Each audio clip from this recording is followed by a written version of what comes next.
भारत सरकार द्वारा मध्य प्रदेश राज्य के जल जीवन मिशन में दिए गए 30,000 करोड़ रुपए के व्यय की जांच करने तथा लोक स्वास्थ्य से आदि विभाग के विभागीय मंत्री तथा उनके लिए पैसा एकत्रित, मतलब पैसा तो एकत्रित हुआ और यह बात आई थी कि 1,000 करोड़ रुपए उनको इकट्ठे करके ये डिपार्टमेंट में इसमें स्टेटमेंट आया था मुख्यमंत्री जी का कि ये मुख्य अभियंता इनका मामला नहीं है, हमारा मामला है। ये मुख्यमंत्री जी का स्टेटमेंट हमारा मामला है। तो उनने वो मामला देखा कि नहीं देखा मुख्यमंत्री जी ने, विधानसभा यहाँ पे आ रही है। और दूसरा एक जो बात की अभी कि संविदा पे अपॉइंट किया सोमवरिया को रिटायर होने के बाद जितने डिपार्टमेंटों के अब हैं कॉर्पोरेशन चाहे पीडब्ल्यूडी के अलग हों, ये सब में संविदा जो रिटायर हो गया जिसको सब मालूम है कि कैसे क्या करना है, कैसे पैसा उगाया जाएगा, वो सब संविदा वाले ही बने। किसी भी डिपार्टमेंट को पीडब्ल्यूडी पीएचई या जो भी कंस्ट्रक्शन से संबंधित डिपार्टमेंट सब में यही वो किया गया है।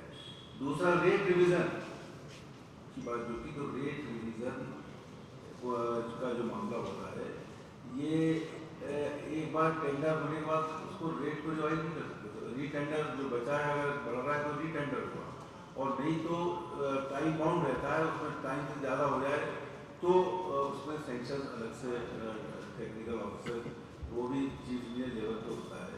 लेकिन इन्होंने सब चीज़ को दरकिनार करके किया है। इसमें एक सीटी की जाँच होती है पीडब्ल्यूडी पीएचई सब, इसके डायरेक्टर जनरल आज की तारीख में है नीरज मंडोई जी, जो एसीएस है, मुख्यमंत्री जी के समय हुए हैं।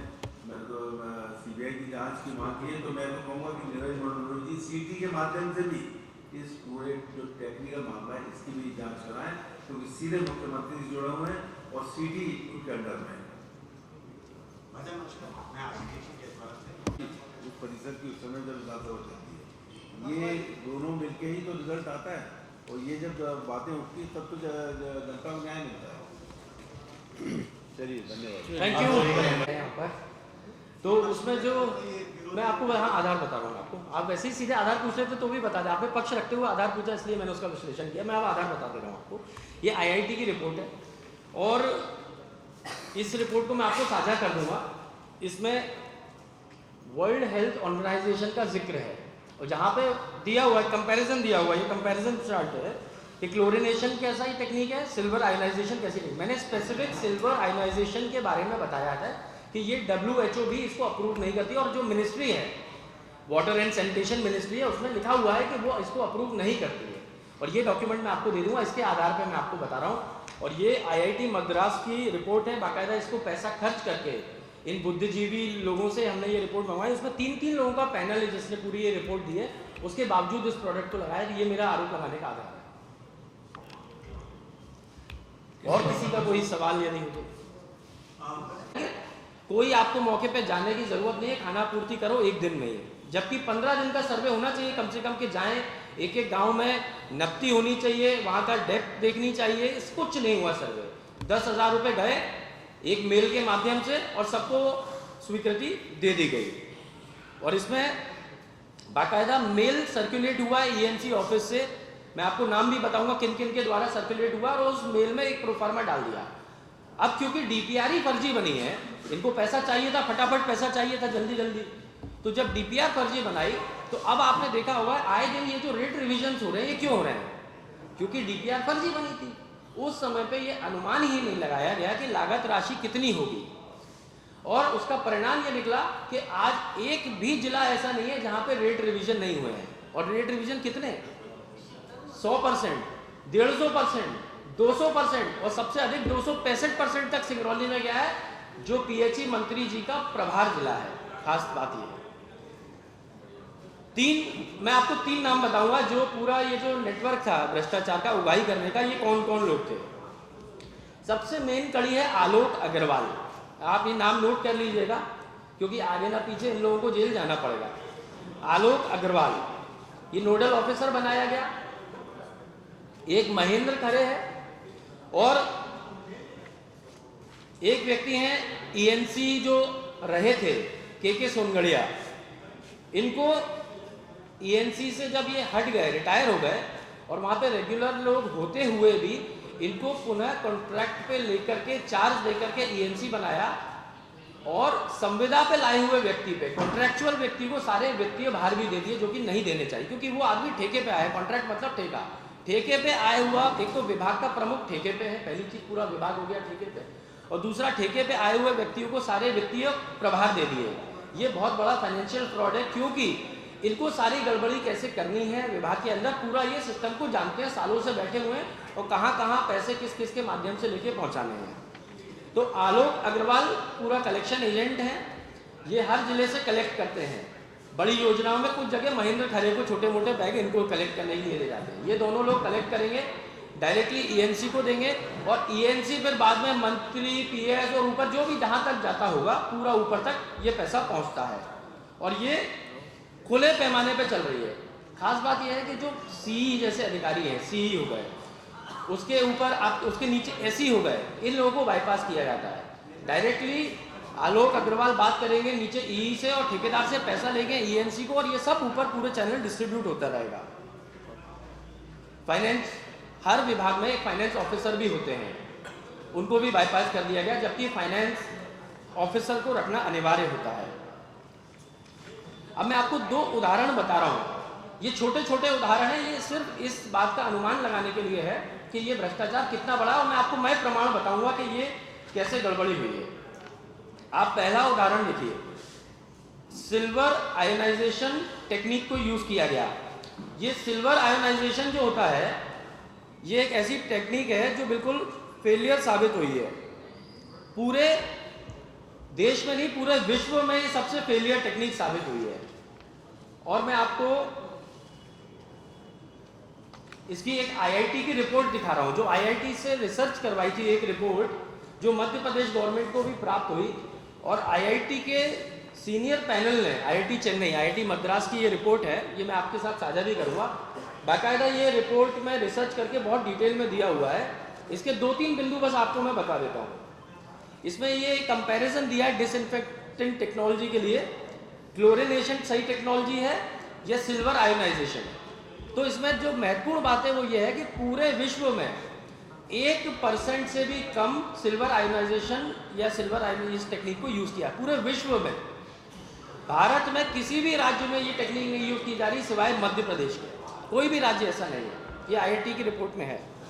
और सबसे बड़ी बात, जो मंत्रालय है, जो हमारा वाटर सप्लाई और सैनिटेशन का जो मंत्रालय है, उसने भी इस टेक्निक को अप्रूव नहीं किया है। ये टेक्निक वहां से भी डिसअप्रूव की गई टेक्निक है, मतलब ये टेक्निक बिल्कुल बेहद बर्बाद टेक्निक है।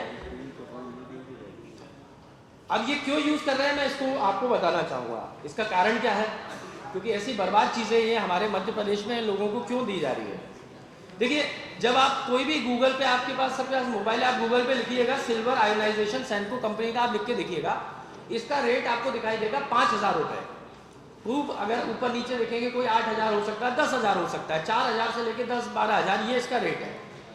कोई भी आप गूगल पे चेक कर सकते हैं। अभी कोई इस प्रोडक्ट को पहले तो पूरे प्रदेश में अनिवार्य कर दिया, और अनिवार्य करने के बाद कितने रुपए में लगाया गया, 1 लाख रुपए से लेकर 1.5 लाख रुपए में हर जगह लगाया गया। अनिवार्य करने का कारण यह था कि जब ये अनिवार्य हो जाएगा तो सबको लगाना पड़ेगा अपनी अपनी योजना में, और 5,000 रुपए की चीज 1.5 लाख रुपए तक में लगाई जाएगी। तो आप सोच लीजिए कितने बड़े पैमाने पर एक प्रोडक्ट है, ये सिर्फ एक छोटा सा, इसका मतलब ये आप ये मान लेना इस योजना का ये कुछ है ही नहीं, 1% हिस्सा भी नहीं है। ये इतना सा प्रोडक्ट है, उसको लगा दिया, और इसी में 200 करोड़ रुपए का घोटाला हो गया इसी के थ्रू।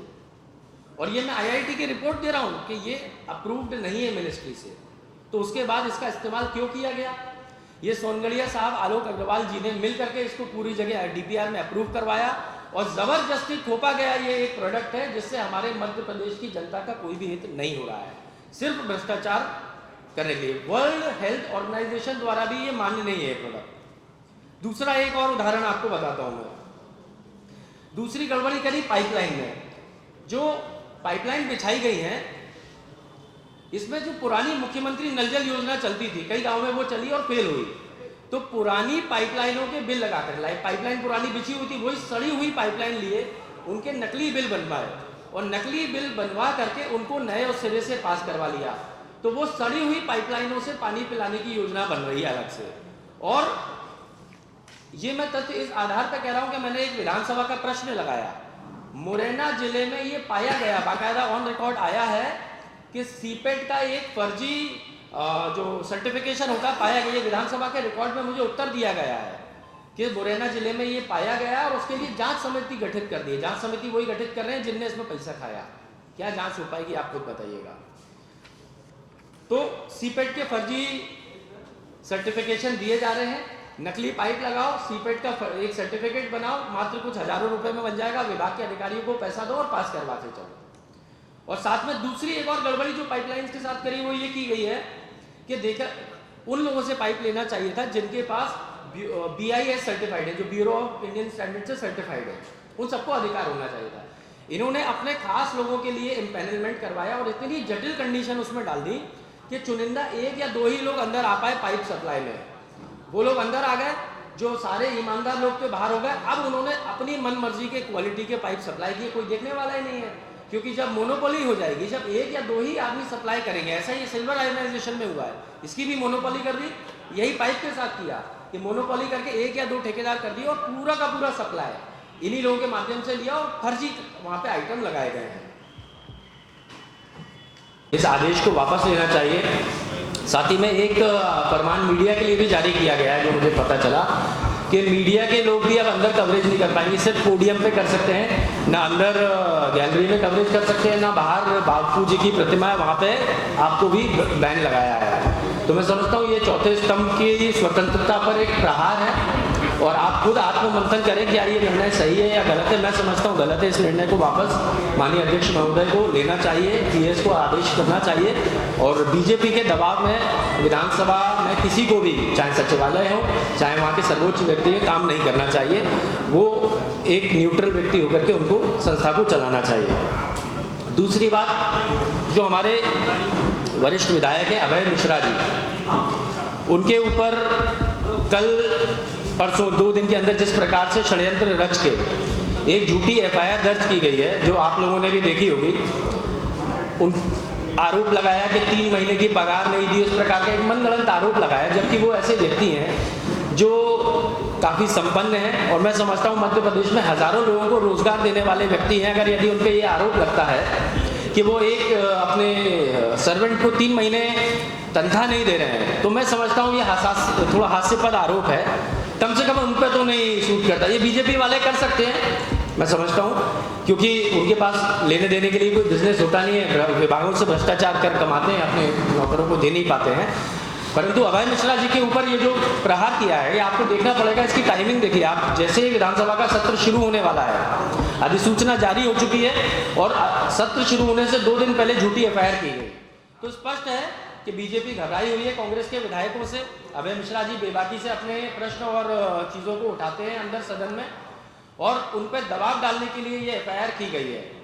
और माननीय अध्यक्ष महोदय को ये संज्ञान लेना चाहिए कि पुलिस क्या विधानसभा से बड़ी होगी, अधिसूचना जारी होने के बाद बिना उनकी अनुमति से कैसे इस प्रकार की कार्रवाई हो रही है और विधायकों के अधिकारों का हनन होगा तो उसको संरक्षण कौन देगा। तो मैं समझता हूँ इसका संज्ञान उनको माननीय हाईकोर्ट को भी लेना चाहिए और इस FIR को तत्काल निरस्त करना चाहिए। हम सब लोग, इसकी पूरी कांग्रेस पार्टी इसकी निंदा करते हैं। साथ में हमारे सारे जो अतिथि बैठे हैं, आप सबसे परिचित है। अब मैं नाम ना बोलते हुए सीधे मैं विषय पे आ जाता हूँ। जो जल जीवन मिशन में भ्रष्टाचार व्याप्त है, उसको लेकर के आज मैं प्रेस वार्ता कर रहा हूँ। ये जो JJM है, JJM का नाम केंद्र सरकार ने रखा है जल जीवन मिशन। ये वहां से मध्य प्रदेश में जब इसका बजट आता है, ये योजना यहाँ पहुंचती है, तब तक इसका नाम हो चुका है जल्दी जल्दी मनी। फटाफट फटाफट इस योजना के से कैसे पैसा उगाही की जाए, ये JJM मध्य प्रदेश में दूसरे में तब्दील हो चुकी है। कुल जो इसके लिए बजट आवंटित हुआ था वो 30,000 करोड़ रुपए था और जल निगम का अलग से बजट था, वो 60 से 70,000 करोड़ रुपए के आसपास, वो अलग है। ये जो पूरा भ्रष्टाचार है, ये कम से कम 10,000 करोड़ रुपए का भ्रष्टाचार है। मैं आपको इसको पूर्ण जिम्मेदारी से कह रहा हूँ। जो माननीय पूर्व विधायक समरीते जी ने आरोप लगाया था 1000 लगाया था, उसमें 1 0 और ऐड कर दें, क्योंकि जब मैं इसकी बारीकी में गया, मैंने इसमें अध्ययन किया, तो ये 10,000 करोड़ रुपए का कम से कम भ्रष्टाचार है। मैं आपको कुछ उदाहरण भी बताऊंगा और उसके तथ्य भी दूंगा। पहले जो ओवरऑल जो योजना में 1-2 कमी है उनको मैं आपको चिन्हित कर देता हूं, उसके बाद मैं उसके अंदर आता हूं। एक तो कोई भी योजना, जैसे छोटी सी सड़क भी बनाई जाती है तो आपने देखा है कि सड़क का ठेका देने से पहले ठेकेदार से उसके मेंटेनेंस का कॉन्ट्रैक्ट किया जाता है कि अगले 5 साल 10 साल इसका मेंटेनेंस ठेकेदार करेगा। लेकिन मध्य प्रदेश में कोई भी मेंटेनेंस का क्लॉज अभी तक नहीं डाला है, जबकि उत्तर प्रदेश में बाकायदा क्लॉज है, 10 साल का मेंटेनेंस का क्लॉज है। मध्य प्रदेश में जो काम चल रहे हैं इसमें मेंटेनेंस का कोई क्लॉज नहीं है। ठेकेदार भ्रष्टाचार करे, उसके बाद चला जाए और मेंटेनेंस के नाम पर एक अलग से उगाही फिर से शुरू करेंगे, क्योंकि इनको पैसा कमाना है। देखिए, पीएचई विभाग को आप समझिएगा, पीएचई विभाग वो विभाग है जिसके पास कोई पैसा का बजट का एलोकेशन आज से कुछ समय पहले तक नहीं होता था, जेजेएम के पहले तक। इनके पास 2 ही काम रहते थे खनन के, या तो कुएं खोदो या हैंडपंप खोदो या इनको सुधारो या छोटी मोटी पाइपलाइन के काम रहते थे। अचानक से 30,000 करोड़ रुपए का जब बजट आया तो ये लोग थोड़ा सा बौखला से गए। जैसे किसी भूखे के आगे थाली रख दो तो वो क्या करेगा, खाना खाएगा नहीं, वो खाने पे झपट्टा मारेगा, वो झपट्टा मारेगा तो खाना उसके मुंह में नहीं जाएगा, पूरा बर्बाद होगा। वही इस योजना के साथ आ रहा है। पीएचई विभाग को समझ ही नहीं आया, वो जीरो ही नहीं गिन पाया आज तक कि इसमें कितने जीरो हैं, इस योजना में कितने करोड़ रुपए हैं। और इतना पैसा देख करके वो सब लोग बौखला गए और सबकी लाल टपकने लगी, खासतौर पर वहां के अधिकारी मंत्रियों की, और वो सब लोग टूट पड़े इसमें भ्रष्टाचार करने के लिए। कैसे भ्रष्टाचार किया अब आप देखिएगा क्रमबद्ध तरीके से। एक तो इसमें ओवरऑल जो फाइनेंशियल मॉडल है वो अभी तक तय नहीं हुआ है कि कायदा यह है कि केंद्र सरकार देगी 45% राज्य सरकार देगी, और बचा हुआ जो 10% है वो ग्रामीण अंशदान के माध्यम से आएगा। जैसे राजस्थान में कांग्रेस की सरकार ने क्या किया है, ये जो 10% है ये राज्य सरकार ने कहा कि ये हम वहन करेंगे, और वहन किया। लेकिन मध्य प्रदेश में इसमें कोई क्लैरिटी अभी तक नहीं आई है। तो जब 10% की क्लैरिटी नहीं है तो कभी भी प्रोजेक्ट कंप्लीशन ही नहीं हो सकता, और प्रोजेक्ट कंप्लीट नहीं हो सकता उसके बावजूद कई सारे ऐसे ठेकेदार हैं जिनने प्रोजेक्ट कंप्लीट करके दिखा दिया है और उनकी सिक्योरिटी डिपॉजिट तक रिलीज कर दिया, और वहां काम मौके पे कुछ हुआ नहीं है। सड़कें खोद दी हैं, नल पहुंचा नहीं है, जल तो छोड़ ही दीजिए। अब मैं आपको ये जल्दी जल्दी मनी कैसे इन्होंने बनाया जेजेएम, उसको मैं आपको क्रमबद्ध बताऊंगा। सबसे पहले शुरुआत होती है, कोई भी प्रोजेक्ट आता है तो डीपीआर से शुरुआत होती है। डीपीआर के लिए इन्होंने बाहर की, आंध्रा की, हैदराबाद की, अलग अलग जगह की बड़ी बड़ी कंसल्टेंसीज हायर करी और उन कंसल्टेंसीज के माध्यम से पहली लूट की योजना बनाई। इन कंसल्टेंसीज को विभाग ने एक मेल करके, ये आप अगर जांच होगी तो निकल आएगा, हर जिले में मेल गया, उस मेल में एक प्रोफार्मा भेज दिया कि इस प्रोफार्मे में आप तो वहां के फिगर डालो, गूगल खोलो, गूगल मैप खोलो, गूगल मैप से निकालो, जनसंख्या गूगल में डालो, उससे निकाल के फिगर डालो, निकाल के दे दो, और 10,000 रुपए प्रति अप्रूवल लगेंगे। 10,000 रुपए। आपने कल देखा होगा, कल पीएचई विभाग में एक पार्टी हुई है, ये सब इस जांच में क्लीन चिट देने की कल पार्टी की गई। नहीं आपको पता हो तो आप जानकारी लीजिएगा, मंत्री महोदया के विरोध के बाद भी पार्टी दी गई, बोले जांच में सबको क्लीन चिट मिल गई। ये एक हिंदी मूवी थी, इसका नाम था नो वन किल्ड जेसिका। उसमें होता यह कि जेसिका नाम की महिला मर जाती है लेकिन किसी ने मारा ही नहीं था उसको। ऐसे ही जेजेएम है कि इसमें भ्रष्टाचार में डूबे हुए अधिकारी और पूरा विभाग, लेकिन कोई भ्रष्टाचारी है ही नहीं विभाग में।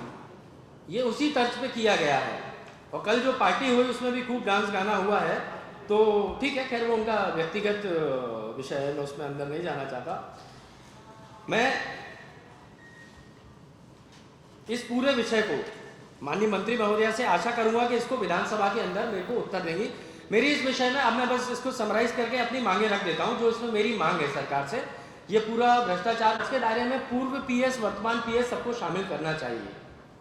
साथ ही में जो वर्तमान ईएनसी हैं, जो सुबह जांच बैठाते हैं, अंडमान जी शाम को क्लीन चिट दे देते हैं, और सुना है कि ये पूरा मसला उठने के बाद उनको जब हटाने की बारी आई तो काफ़ी बड़े मोटे सौदा करके वो वापस वहाँ पे बैठ पाए हैं। अब कैसे उन्होंने क्या किया है अंदर वो वही बता सकते हैं, लेकिन बड़े पैमाने पर उन्होंने अपने अधिकारी मंत्रियों को डील किया जिससे कि वो बने रहे, नहीं तो वो हटने वाले थे।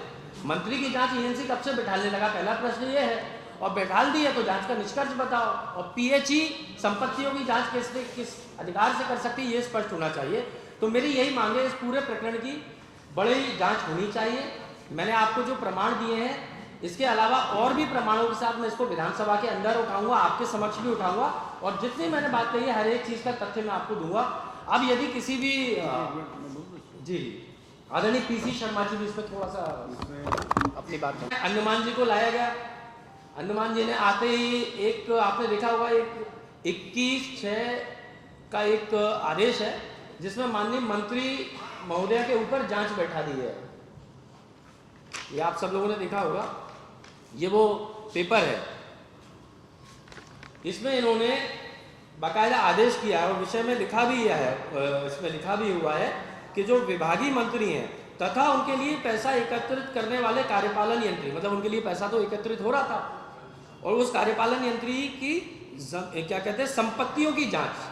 अब मैं आपसे ही पूछना चाहता हूं भैया, आप सब लोग इतने बुद्धिजीवी लोग हैं, विषय में लिखा है कि विभागीय मंत्री और उनके लिए पैसा एकत्रित करने वाले अधिकारियों की संपत्तियों की जांच। क्या संपत्तियों की जांच करने का अधिकार पीएचई विभाग के एएनसी को प्राप्त है संविधान या किसी कानून में? संपत्तियों की जांच पीएचई कर सकती है क्या? सवाल ही नहीं है। तो लेकिन इन्होंने आप आदेश निकाला है और मैं इसको विधानसभा में पूछना चाहूंगा। अब अंडमान जी तो नहीं बैठेंगे, पर पीएचई मंत्री से पूछूंगा संपत्तियों की जांच पीएचई कब से करने लगी, बताएं इसको। सेम डे जांच का आदेश होता है, बवाल मचता है पूरे प्रदेश में, और आनंद फानंद में पूरी फाइल को दबा करके शाम को क्लीन चिट भी दे दी जाती है। आप बताइए कैसी जांच है ये? मैं तो पूछना चाहता हूं, अगर जांच हुई तो माननीय मंत्री महोदया का स्टेटमेंट लिया गया होगा, उनका पक्ष तो जाना गया होगा जांच अधिकारी द्वारा, तो वो स्टेटमेंट सार्वजनिक करें मीडिया को कि भाई उनका ये स्टेटमेंट था। अधिकारियों का स्टेटमेंट सार्वजनिक करें, क्या जांच हुई, जांच रिपोर्ट सार्वजनिक की जानी चाहिए, क्योंकि कोई जांच हुई नहीं है, सिर्फ और सिर्फ लीपापोती हुई है। और इस पूरे विषय को मैं विधानसभा में भी उठाऊंगा।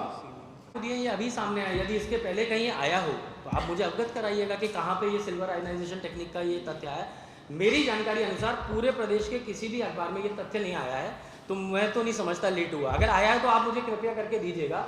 जो मैंने चीज़ें आपको दी हैं, ये पाइपलाइन से संबंधित, ये विधानसभा का क्वेश्चन तो मैंने अभी लगाया था जिसमें सीपेट की रिपोर्ट में फर्जीवाड़ा पाया गया, ये तो अभी मेरे उत्तर आया है। तो इससे पहले तो सिर्फ बाबा बागेश्वर जी को ही ज्ञात होगा और तो किसी को होना नहीं चाहिए। बट अगर फिर भी कहीं है किसी की जानकारी में तो आप दीजिएगा। मेरे हिसाब से ये बिल्कुल अभी आई जानकारी है और मैंने आपसे साझा करी है, बिल्कुल भी लेट नहीं। और इन पे आप यदि मंत्री महोदया और विभाग का स्पष्टीकरण लेंगे तो ज़्यादा बेहतर होगा। देश मेरा मानना यह है, विधायकों के ना आप होठ सिल सकते हो, ना आप उनकी जबान रोक सकते हो बोलने से, और खासतौर पर जब वो लोकतांत्रिक प्रक्रिया का सम्मान करते हुए कोई बात को रख रहे हैं। अब आप ये कहो कि विधायक नारे नहीं लगाएंगे, तो विधायक इतने कमजोर भी नहीं कि कांग्रेस के आपने कागज दे दिया, अब नारे कल से नारे लगाना हमने बंद कर दिए, तो ये भी आप गलत फहमी निकालते हैं। ठीक है, सम्मान करते हैं, लेकिन सम्मान की लकीर को ना आप पार करें ना हम पार करें। संसदीय मर्यादाएं, परंपराएं सदन के अंदर हम भी चाहते बरकरार रहें जहाँ पे हाउस चल रहा है। अब आप बोलोगे कि लॉबी की भी आपकी गाइडलाइन है, गांधी प्रतिमा की आपकी अलग गाइडलाइन है, तो भाई साहब गाइडलाइन आप अपने पास रखो, फिर हम अपने हिसाब से चलेंगे, आप अपने हिसाब से चलिएगा। सीधी सी बात है। मैं चाहता हूँ ये आदेश वापस लेना चाहिए, हमारे लोकतांत्रिक अधिकार हैं। और यदि आपको आपत्ति है कि हम बाबा साहब अम्बेडकर जी के नारे नहीं लगाएं और महात्मा गांधी बापू के नारे नहीं लगाएं, तो आप लिखित में आदेश जारी करो कि हमें बापू और अम्बेडकर जी के नारों से कांग्रेस की आपत्ति है, तो हम ठीक है फिर शायद विचार करेंगे आपकी बात पर। दो लिख के बीजेपी वालों, आपको क्या घृणा है इन महान पुरुषों से? नारे तो लगेंगे इनके। और मीडिया पर भी जो प्रतिबंध लगाया है वो भी मैं समझता हूँ मीडिया जो चौथा स्तंभ है उसकी स्वतंत्रता पर प्रहार है, जैसा मैंने पहले भी कहा। और मीडिया अगर कोई बात छापे, एक चीज देखिए, आप हाउस की कार्यवाही को आप लाइव कर नहीं रहे अन्य राज्यों की तरह, तो हाउस के अंदर की चीज जनता देख, जनता ने हमें चुन के भेजा हम विधायकों को, जनता देख नहीं सकती हम क्या बोल रहे हैं। गजब की बात होगी, वो लाइव करने से आप क्यों डर रहे हैं? दूसरी बात, मीडिया के लोग हमारे इंटरव्यू नहीं ले सकते विधानसभा परिसर में, तो मीडिया से भी आपको अब दिक्कत है। मीडिया तो वही बात छापेगी जो हाउस में डिबेट हुआ। तो मैं समझता हूँ ये सारी चीजें जो आदेश आए इनको तुरंत वापस लेना चाहिए। इससे बीजेपी की अत्यंत बदनामी और घबराहट प्रतीत हो रही है और मुझे लगता है कि इसमें उनको पुनर्विचार करना चाहिए। माननीय अध्यक्ष महोदय से मेरा विनम्रतापूर्वक आग्रह है। तो मीडिया चीज़ों से आप अनुमान लगा लीजिएगा कि ये पाइप और सिल्वर आयनाइजेशन जो छोटे छोटे हिस्से, इनके माध्यम से कितने हजार करोड़ रुपए का घोटाला किया गया है। अब आप आइए रेट रिवीजन वाली बात, जो मैंने जो पहले आपको कहा था कि जब डीपीआर सही नहीं बनेगी तो रेट तो कभी अनुमान लगा ही नहीं जा सकता। अब रेट रिवीजन कितने हुए और कहाँ का हुआ, मैं आपको सिर्फ 2-3 उदाहरण दे देता हूँ। एक जो हमारी माननीय मंत्री महोदया है पीएचई विभाग के संपत्तिया उइके जी, उनका गृह जिला है मंडला, वहां पे कितना रेट रिवीजन हुआ है? 117%। 117% रेट रिवीजन पीएचई मंत्री के गृह जिले। उनका प्रभार जिला है सिंगरौली, सिंगरौली में रेट रिवीजन हुआ है 265%, क्योंकि वो उनका प्रभार जिला है। ऐसे शिवपुरी में 184% और 50% के ऊपर तो 2-3 दर्जन जिले हैं जहां पे 50% के ऊपर रेट रिवीजन हुआ है। अब नियम क्या कहता है, ये नियम मैं आपको उपलब्ध करवा दूंगा कि जो ईएनसी है, ईएनसी के अधिकार होते हैं 10% तक रेट रिवीजन कर सकते हैं वो अपने अधिकार क्षेत्र में। यदि इसके ऊपर जाता है तो प्रक्रिया ये कहती है कि उसके बाद रीटेंडर कर दो। ऐसा थोड़ी है कि आप 100 करोड़ की योजना को शुरू करो और खत्म करते करते 300-400 करोड़ पे ले जाओ। ये तो शुद्ध भ्रष्टाचार का खुला उदाहरण है। 100 करोड़ का आप चलिए हम मान सकते हैं 90 हो सकता है, 125 तक जा सकता है, 110 करोड़ जा सकता है, लेकिन माननीय पीएचई मंत्री जी के खुद के प्रभार जिले और गृह जिले में लगभग 200% के आसपास जो है वृद्धि की गई है। तो ये मंत्री जी के संज्ञान में हुआ, तो कहीं ना कहीं मंत्री जी की मौन स्वीकृति है इस भ्रष्टाचार में कि ये रेट रिविजन होने चाहिए।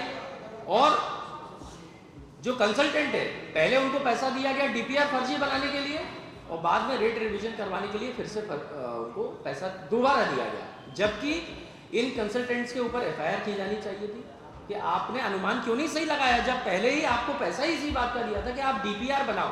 डीपीआर होती है डिटेल्ड प्रोजेक्ट रिपोर्ट, उसमें एक अनुमानित लागत आ जाती है, लेकिन कंसल्टेंट को इनाम मिल रहा है भ्रष्टाचार करने के लिए। मैं मांग करता हूं कि इन कंसल्टेंट्स के ऊपर एफआईआर दर्ज होनी चाहिए। जब ये पूरा भ्रष्टाचार सामने आया तो इन्होंने क्या किया, इन्होंने जो छोटे अधिकारी हैं पीएचई विभाग के, असिस्टेंट इंजीनियर, सब इंजीनियर, जॉइंट इंजीनियर, जो छोटे अधिकारी हैं जिनका कोई रोल ही नहीं है इसमें, जो नीचे अपने छोटे रिपोर्ट्स बना के दे रहे हैं, उन सब लोगों को पूरे प्रदेश भर में नोटिस इशू कर दिए।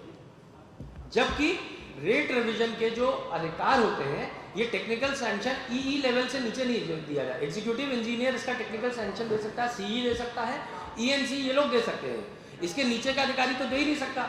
ये पीडब्ल्यूडी की मैनुअल में लिखा हुआ, मैं आपको मैनुअल का वो जो अंश है जिसको मैं बता रहा हूँ वो नियम आपको बता दूंगा कि टेक्निकल सैंक्शन कौन दे सकता है। तो मेरी मांग है कि ये एई जेई को प्रताड़ित करना इसको बंद कीजिए, और जो असल में भ्रष्ट अधिकारी हैं ई स्तर के और जो बड़े जिन्होंने वाकई में रेट रिवीजन में फर्जीवाड़ा किया, क्या मंत्री जी के संज्ञान में नहीं था कि रेट रिवीजन उनके गृह जिले में हो रहे हैं? मजाक बना रखा है। इन लोगों को नोटिस इश्यू कीजिए ना। अब जब मंत्री को भी अभी बीच में नोटिस इश्यू हुआ था, आपको मालूम है, अभी उसकी भी मैं आपको कहानी बताऊंगा। इसमें सेंट्रल गवर्नमेंट ने एक थर्ड पार्टी इंस्पेक्शन का भी नियम बना रखा है। इप्सॉस करके एक थर्ड पार्टी एजेंसी है जो आएगी और हर जगह जहां जहां पे कंप्लीट हो चुका है वहां पर एक इंस्पेक्शन करेगी। उसको नाम दिया गया HGJ, हर घर जल, लेकिन जब उन्होंने इंस्पेक्शन किया निकला HGC, हर घर छल, कहीं जल नहीं निकला।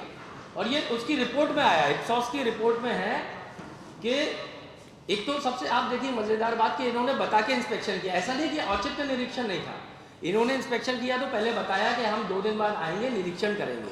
उसके बाद भी हमारे बेशर्म अधिकारियों ने कोई तैयारी नहीं करी।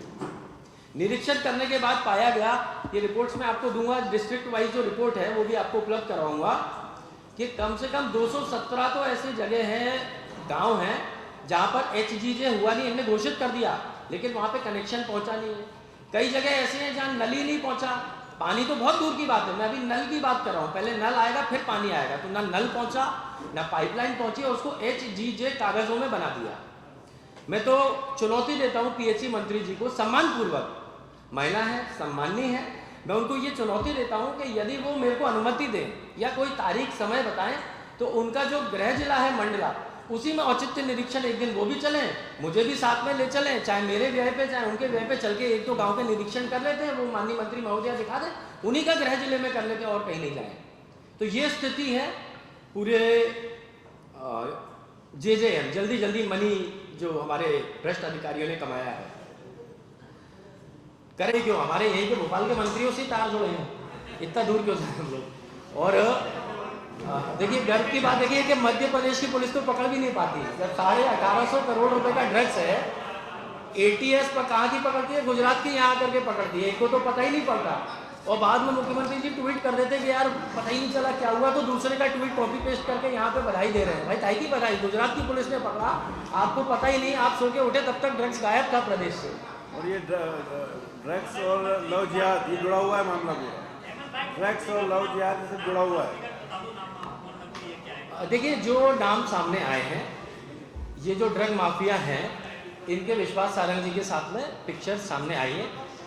पार्टी ने उनको सार्वजनिक भी किया है। अब उनके इनके क्या रिश्ते हैं वो विश्वास सारंग जी बेहतर विश्लेषण दे पाएंगे। धन्यवाद आप सभी का। Thank you. बस आपको मैं उपलब्ध करवाऊंगा, कोई भी चीज़ आपको कम लगती है आप मेरे से एक एक तथ्य, एक एक कागज ले सकते हैं।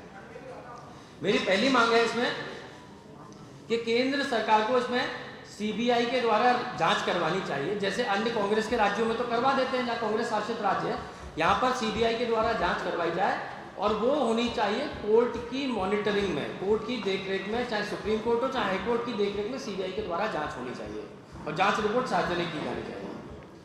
दूसरी मेरी मांग है, जो मंत्री हैं वर्तमान में विभागीय मंत्री संपत्तियां उइके जी, मैं उनका आदर करता हूं, लेकिन जो आरोप है उन पर उनको स्पष्टीकरण देना पड़ेगा। मैं मांग करता हूं जब तक इन आरोपों में इनको क्लीन चिट नहीं मिल जाती तब तक उनकी बर्खास्तगी की जानी चाहिए और उनके जो जितने भी स्टाफ हैं उनके ईएनसी, आलोक अग्रवाल, इन सब लोगों की जांच होनी चाहिए। सबको जांच के दायरे में सीबीआई को लेना चाहिए।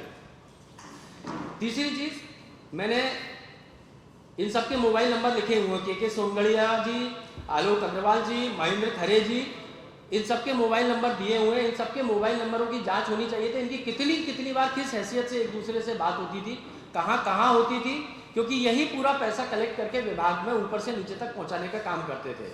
मैंने इनके मोबाइल नंबर दिए हुए, पहले इनके ऊपर तत्काल एफआईआर भी होनी चाहिए और उसके बाद इनकी जांच मोबाइल नंबरों की होनी चाहिए कि ये कैसे किस अधिकार से पैसा इकट्ठा करते थे और बीच के सारे अधिकारियों को बाईपास करके ये इस भ्रष्टाचार के चैनल को चला रहे थे।